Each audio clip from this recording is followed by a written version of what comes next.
Hello guys, welcome back to my YouTube channel Pathshala. आज हम आपके लिए लेकर आए हैं ओ लेवल मॉड्यूल 1 के chapter number 1 introduction to computer के मोस्ट इंपॉर्टेंट 40 क्वेश्चंस की सीरीज़। इस क्वेश्चन की सीरीज़ का मैं पार्ट 1 आप लोगों को बना चुका हूं, पार्ट 1 आप लोगों के लिए, जिसे आप जा करके हमारे चैनल पर देख सकते हैं, जिसका लिंक मैं डिस्क्रिप्शन बॉक्स में दे दूँगा। जैसा कि आप सभी को पता है कि जो ओ लेवल का फॉर्मेट है वो हो गया है ऑब्जेक्टिव। तो ऑब्जेक्टिव फॉर्मेट के अकॉर्डिंग उस अगर हम देखें तो जो मैं क्वेश्चन की सीरीज़ दे रहा हूँ, फर्स्ट पार्ट में मैंने 35 क्वेश्चन दिए थे और सेकंड पार्ट में 40 क्वेश्चन थे। टोटल चैप्टर 1 से 75 क्वेश्चंस मैंने दिए हैं, जो कि जनवरी 2023 में होने वाले ऑब्जेक्टिव पैटर्न पे जो पेपर होगा ओ लेवल का, उस नज़रिए से बहुत ही ज़्यादा इम्पॉर्टेंट हैं। तो चलिए शुरू करते हैं। इससे पहले अगर अभी तक आपने हमारे चैनल को सब्सक्राइब नहीं किया है तो इसे कृपया सब्सक्राइब कर लें और बेल आइकन को प्रेस करना ना भूलें, जिससे फ्यूचर में आने वाली वीडियोस की नोटिफिकेशन सबसे पहले आप लोगों को मिले। तो चलिए शुरू करते हैं। क्वेश्चन नंबर 1 है, an area of a computer that temporary holds data waiting to be processed. जब किसी भी डेटा को प्रोसेस किया जाता है, उसकी प्रोसेसिंग जारी रहती है, तो कंप्यूटर का वो एरिया जहाँ पर डेटा को टेम्परेरी स्टोर किया जाता है तो वो होती है कंप्यूटर की मेमोरी यूनिट। तो इसमें ऑप्शन क्या होगा? इसका ऑप्शन नंबर हो जाएगा बी, मेमोरी। अगला क्वेश्चन देखते हैं। Is the key to close the selected drop down list, cancel a command and close a dialog box. Dialog box हो या कोई ड्रॉप डाउन लिस्ट हो या फिर कोई हमने कमांड दिया हो, उसको कैंसिल करने के लिए कौन सी की यूज़ होती है? तो वो की होती है एस्केप की, जिसे क्या लिखा जाता है? ESC। अगला क्वेश्चन देखते हैं। Is the functional key to display save as dialog box. तो सेव एज डायलॉग बॉक्स को शो करने के लिए किसकी का यूज़ होता है? F12 का। और सेव एज का काम क्या होता है? जैसे मान लीजिए हमने कोई भी नई फाइल बनाई, क्रिएट की, उसे हमने सेव किया, तो सेव की शॉर्टकट की होती है Ctrl+S। और उस फाइल में हमें उसके फाइल के फॉर्मेट में या फिर उसकी लोकेशन चेंज करनी है या फिर उसके नेम में कोई करेक्शन करना है, तो उसके लिए हम क्या करते हैं? सेव एज का यूज़ करते हैं। चलिए अगला क्वेश्चन देखते हैं। Data becomes when it is presented in a format that people can understand and use. तो मैंने आप लोग को बता रखा है कि कोई भी रॉ जो मटेरियल होता है वो कहलाता है डाटा, और उसको प्रोसेसिंग करने के बाद जिससे कि लोग आसानी से समझ सकें और उसका यूज़ कर सकें, उसे क्या कहा जाता है? इंफॉर्मेशन। तो इसमें ऑप्शन नंबर सी होगा, because processed data is known as information. अगला क्वेश्चन देखते हैं। The term designate equipment that might be added to a computer system to enhance its functionality is called. तो ऐसे इक्विपमेंट्स, ऐसे parts जो कि computer में ऐड करे जाते हैं जिससे कि उसकी फंक्शनैलिटी, उसकी स्पीड को इन्हेंस किया जा सके, तो वो कहलाते हैं पेरीफेरल्स। तो वो क्या कहलाते हैं? पेरीफेरल्स। कंप्यूटर सिस्टम्स में जो पेरीफेरल्स होते हैं वो 5 टाइप्स के होते हैं। पहला होता है इनपुट डिवाइसेस, दूसरा होता है प्रोसेसिंग डिवाइसेस, तीसरा होता है स्टोरेज डिवाइसेस, चौथा होता है आउटपुट डिवाइसेस, और जो पांचवा होता है वो होता है बैकअप डिवाइसेस। तो इसका आंसर होगा पेरिफेरल डिवाइसेस। अगला क्वेश्चन देखते हैं। A is a micro processor based computing devices. मैंने आप लोग को बता रखा है कि माइक्रो प्रोसेसर किस जनरेशन में यूज़ किए जाते थे। माइक्रो प्रोसेसर्स जो थे वो 4th जनरेशन्स में यूज़ किए जाते थे with LSI and VLSI technologies. तो 4th जनरेशन के कंप्यूटर कौन से हैं? 4th जनरेशन में पर्सनल कंप्यूटर आए थे, तो इसका आंसर होगा option number A, personal computers. अगला क्वेश्चन देखते हैं। RAM can be treated as the for the computer's processor. तो जो रैम होता है वो क्या करता है कि किसी भी डाटा को टेम्परेरली स्टोर करता है। टेम्परेरली स्टोर करने का मतलब जब तक हम कोई भी वर्क रैम पे कर रहे हैं और हमने उसे सेव नहीं, कंप्यूटर सिस्टम में हम कोई भी वर्क कर रहे हैं और उसे हमने सेव नहीं किया है, तो वो टेम्परेरली रैम में स्टोर होता है। तो इसलिए रैम को हम क्या कहेंगे? Waiting room of computer's processor. अगला क्वेश्चन देखते हैं। To move a copy of file from one computer to another over a communication channel is called. देखिए क्वेश्चन समझिएगा, इसमें कह रहा है कि किसी भी फाइल को एक कंप्यूटर से दूसरे कंप्यूटर पे भेजना या फिर कॉपी करना क्या कहलाता है? तो ये कहलाता है फाइल ट्रांसफ़र। इसमें होगा ऑप्शन नंबर ए। अगला क्वेश्चन देखते हैं। लिखा है the primary function of the is to set up the hardware and load and start an operating system. तो जब हम कंप्यूटर सिस्टम्स को ऑन करते हैं तो जो कि कंप्यूटर सिस्टम में सॉफ्टवेयर को, ऑपरेटिंग सिस्टम को लोड करता है वो होता है बायोस। बायोस का पूरा नाम होता है बेसिक इनपुट आउटपुट सिस्टम। इसमें होगा ऑप्शन नंबर बी बायोस। अगला question, is the computer software designed to operate the computer hardware and to provide platform for running application software.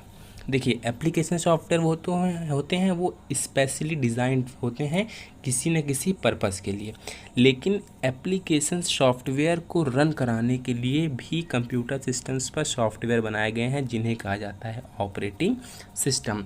तो इसमें क्या होगा? Option number D operating system. अगला question देखते हैं। You use an such as keyboard और mouse to input information. बहुत easy question है। देखिए क्वेश्चन में दिया गया है कि कंप्यूटर में इंफॉर्मेशन को इनपुट कराने के लिए कौन से डिवाइस यूज होते हैं? तो इसमें होगा option number B input devices. अगला क्वेश्चन देखते हैं। Provides process and memory management services that allows two or more task jobs or programs to run simultaneously.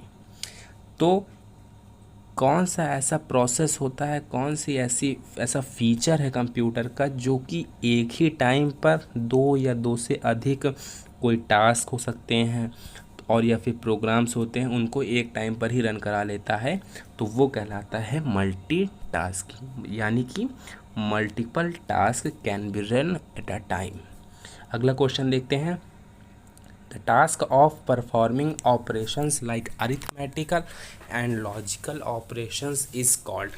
देखिए कोई भी मैथमेटिकल कैलकुलेशंस हो या किसी भी तरह की कोई भी प्रोसेस हो तो वो होती है सीपीयू के अंदर, और सीपीयू के अंदर कोई भी कुछ भी होगा तो वो क्या होगा? प्रोसेसिंग।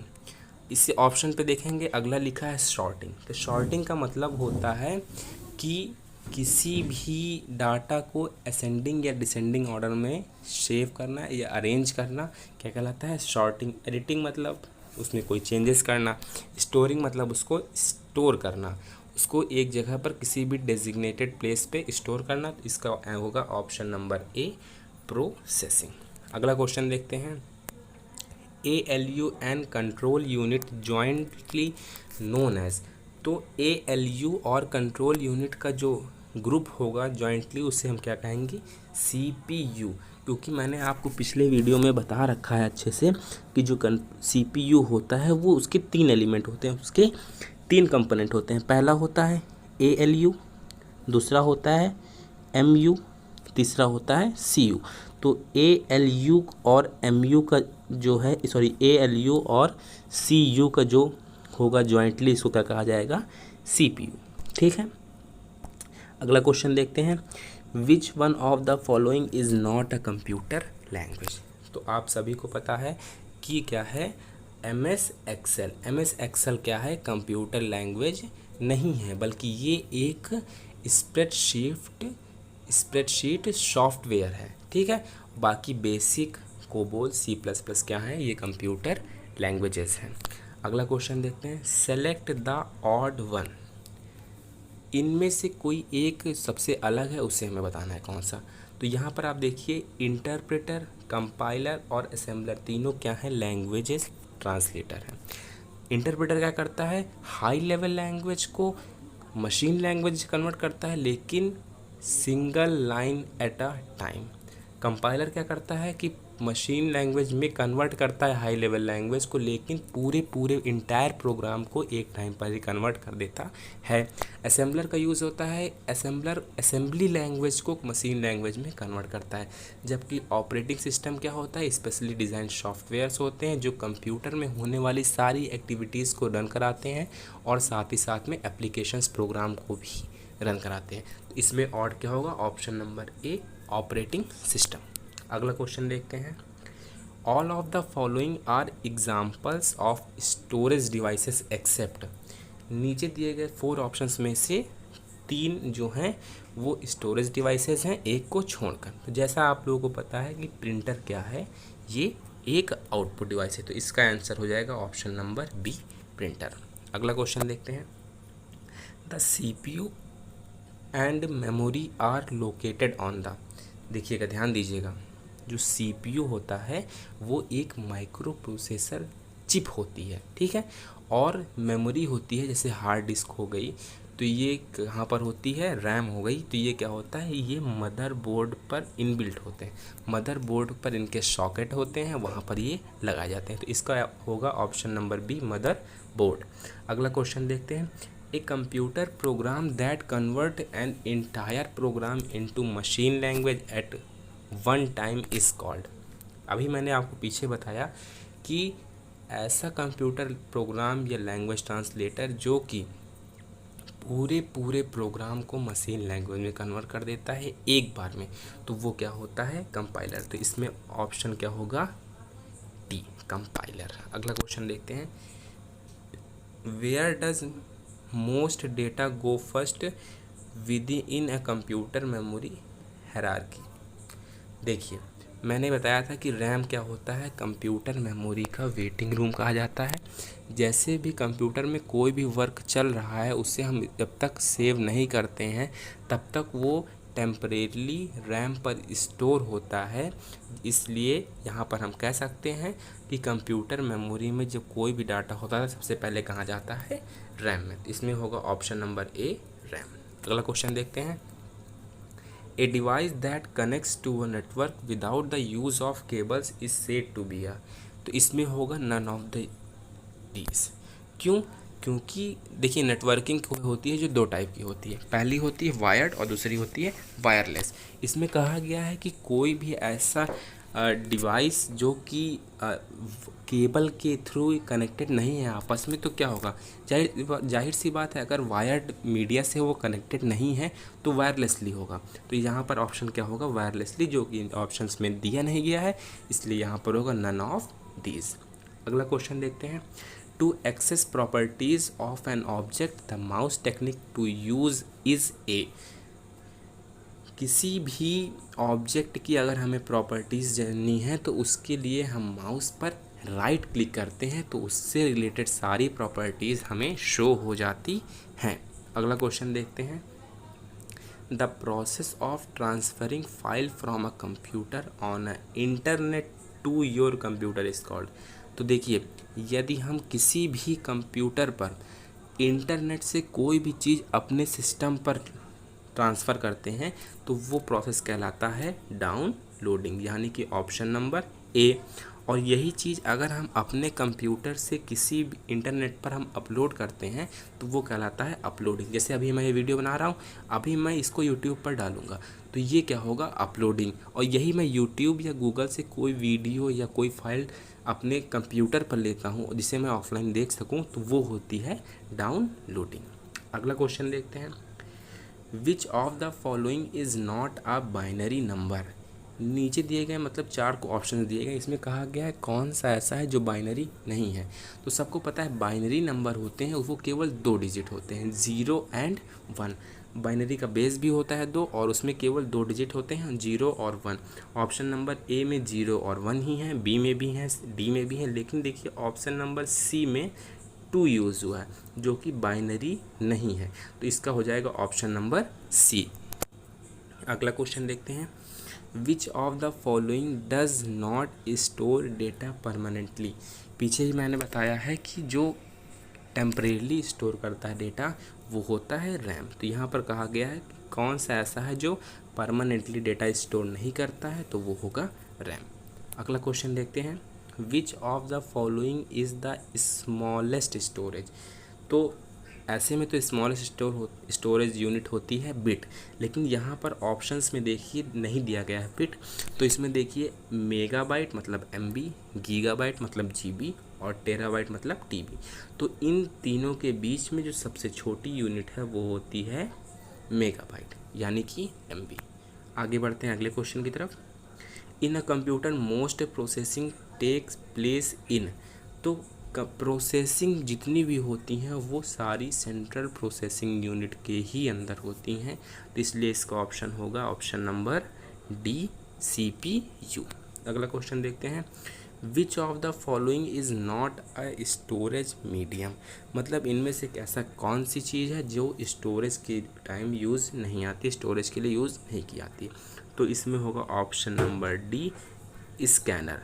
स्कैनर का काम होता है किसी भी हार्ड कॉपी को सॉफ्ट कॉपी में कन्वर्ट करना, उसे कंप्यूटर के अंदर पहुंचाना, तो ये काम होता है स्कैनर का। इसलिए यहाँ पर स्कैनर क्या है, एक इनपुट डिवाइस है ना कि स्टोरेज डिवाइस है। अगला क्वेश्चन देखते हैं, the computer abbreviation KB usually means. जो कंप्यूटर की जो स्टोरेज यूनिट है KB, उसका नाम क्या है, उसका पूरा नाम क्या है। तो जो KB है उसका पूरा नाम होता है किलो बाइट यानी कि ऑप्शन नंबर C। अगला क्वेश्चन देखते हैं, to prevent the loss of data during power failures use a. जैसे कि हम कंप्यूटर पर कोई इम्पोर्टेंट वर्क कर रहे हैं और अचानक से लाइट चली जाती है या कुछ आता है, तो उससे जो हमारा डाटा होता है वो लॉस हो सकता है। तो उस लॉस को रोकने के लिए एक डिवाइस है यूज़ की जाती है जिसका नाम होता है UPS, जो कि कुछ टाइम के लिए हमें कंप्यूटर में बैकअप प्रोवाइड कर देता है, क्योंकि इसका फुल फॉर्म होता है अनइंटरप्टेड पावर सप्लाई, यानी कि जो पावर सप्लाई होती है उसमें किसी भी तरह का कोई इंटरप्शन नहीं आता है। तो ये होते हैं UPS, ऑप्शन नंबर D। अगला क्वेश्चन देखते हैं, switching devices of 5th generation computer is. तो मैंने जनरेशन्स के ऊपर पूरा बताया है आपको पिछले वीडियो में, जिसका लिंक मैं डिस्क्रिप्शन बॉक्स में दे दूंगा और आप ये ऊपर आई बटन पर क्लिक करके भी वो वीडियो देख सकते हैं। तो 5th जनरेशन्स में जो डिवाइसेस यूज़ हुई थी कंप्यूटर के साथ में वो थी VLSI। पहली बात तो 5th जनरेशन्स में जो टेक्नोलॉजी यूज़ हुई थी वो थी मिनी माइक्रो प्रोसेसर्स टेक्नोलॉजी, जो कि किसके साथ आती थी, VLSI मतलब वेरी लार्ज स्केल इंटीग्रेशन के साथ में, और साथ ही साथ AI यानी आर्टिफिशियल इंटेलिजेंस। अगला क्वेश्चन देखते हैं, cathode ray tube is a form of. तो कैथोड रे ट्यूब जो है वो होता है मॉनिटर का फॉर्म। डिस्प्ले होती थी जिसमें पीछे की साइड पे पिक्चर ट्यूब लगी होती थी, तो ये होता है इज़ मॉनिटर का फॉर्म होता है। अगला क्वेश्चन देखते हैं, light pen and joysticks are. तो लाइट पेन और जॉयस्टिक्स क्या होते हैं, इनपुट डिवाइसेस होते हैं जिनसे हमें डाटा को इनपुट करने के लिए यूज़ करते हैं हम इसका। अगला क्वेश्चन देखते हैं, touch screen is. Touch screen क्या है। अब कुछ लोग के दिमाग में आएगा टच स्क्रीन से हम जो इंस्ट्रक्शंस देते हैं वो अंदर जाते हैं कंप्यूटर अंदर, मोबाइल के अंदर, या आपके पास आईपैड हो या कुछ भी हो तो इन्फॉर्मेशंस अंदर जा रही, तो वो इनपुट डिवाइसेस है।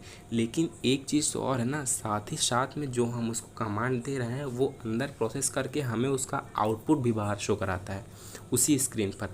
तो इसलिए जो टच स्क्रीन है वो इनपुट और आउटपुट दोनों है, यानी यहाँ पे होगा ऑप्शन नंबर C। अगला देखते हैं, मैन स्टैंड्स फॉर। तो जो मैन होता है नेटवर्क, उसका पूरा नाम होता है मेट्रोपॉलिटन एरिया नेटवर्क, जिसकी रेंज होती है विद इन अ सिटी, यानी एक सिटी के अंदर हो सकता है या फिर एक सिटी को दूसरी सिटी से कन्वर्ट करने के लिए जो नेटवर्क का टाइप यूज़ होता है वो होता है मैन। अगला क्वेश्चन देखते हैं, which of the following is a network topology. तो देखिए option number A LAN local area network है, option number C MAN metropolitan area network है, option number B wide area network है। जबकि जो ऑप्शन नंबर D है ये क्या है, एक टोपोलॉजी का टाइप है। टोपोलॉजीज़ होती हैं जो वो 5 टाइप्स की आती हैं, जिससे रिलेटेड वीडियो मैं जल्दी इस चैनल पर अपलोड कर दूंगा। अगला क्वेश्चन देखते हैं, which of the following is a type of network. तो देखिए जो तीन ऑप्शन दिए गए हैं, रिंग, बस और स्टार। ये तीनों क्या हैं, टोपोलॉजी से, नेटवर्क टोपोलॉजी है। बल्कि जो पैन है option number D, personal area network, ये क्या होगा, एक नेटवर्क का टाइप है। तो यहाँ पर होगा ऑप्शन नंबर डी। अगला क्वेश्चन, लैन स्टैंड्स फॉर, लैन का पूरा नाम क्या होता है, लैन का फुल फॉर्म क्या होता है, तो LAN stands for local area network.